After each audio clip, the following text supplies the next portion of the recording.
because I want to bring Potkin back for a second and ask him about how the Iranian social media space, public comments, anything that's being discussed away from official regime channels is sort of lending a little bit of credence to Alex's position. Is there general development of the public conversation that they are now seeing themselves being in one with the regime's goals? Are they opposing the government? Are they saying it's time for the government to fall now? Because one of the things that has been coming out is that there's sort of this camp between the Iranian government and supporters of it and the Iranian opposition and supporters of it, saying that, yes, we think that the government that we have ruling us right now is despicable and should be removed, but we don't want to get bombed by the Israelis. There has to be another way to do this. Is that a minority position, or is there a growing part of the Iranian public now saying, let's stop the war and we'll figure out another way to deal with our government problems? Right, that's a very good question. Look, the vast majority of people in Iran want to see the back of the regime, no doubt about that. At the moment, because the civilian casualties are not that great and the attacks have been very targeted, people still haven't changed in the sense that, you know, they not going along with the regime. They want to see the back of the regime. The regime is really trying to appeal to that national unity, that the way they did during the Iraq invasion. Because if you watch the state TV now, the tone is different.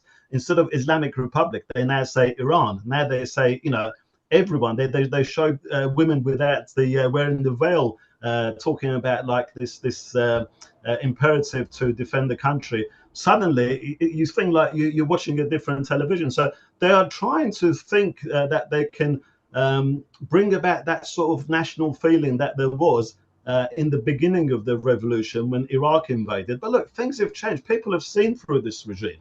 And I think so long as these civilian casualties don't become something insurmountable, at the moment, they're quite happy with the targeted strikes. Now, there's no tangible evidence that they are coming on the street yet. And in fact, on Friday, so one day after the Israeli attack, the Friday prayers went ahead business as usual. So that goes to show that at least until Friday, the regime was still in control.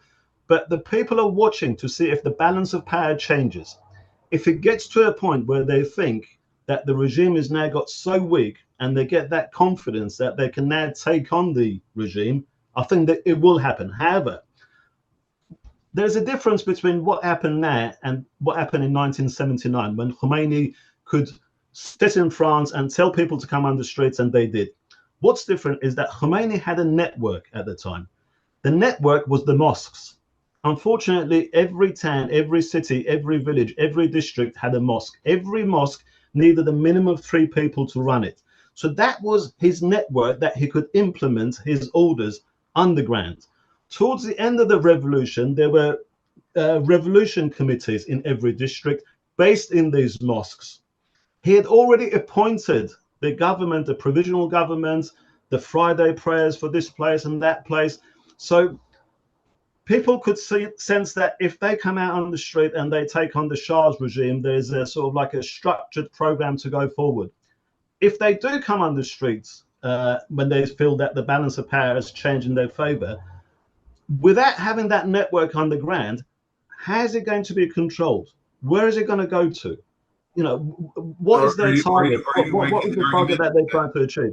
Are you making the argument that you might have an Iranian civil war instead of a counter-revolution because there is no command and control structure for the opposition? I'm saying it's a possibility. I'm not saying that it will happen. I think there is a solution for it. And I think the solution, that some people might not like this, but I think the solution is that there are elements, especially in the regular army, I don't want to name anyone because I don't want to put them in danger, that they haven't taken part in any crackdown on the people of Iran. Some of them are actually quite popular. They're heroes of the Iran-Iraq war that are not really aligned themselves with the regime. They could sort of like see the sense that this is the time to move in and take over, and we could have a military, at least a provisional government for a while, which would be necessary to organize and build these structures, these institutions, to then go ahead and have elections. But we need some sort of something to create, to bring about that order.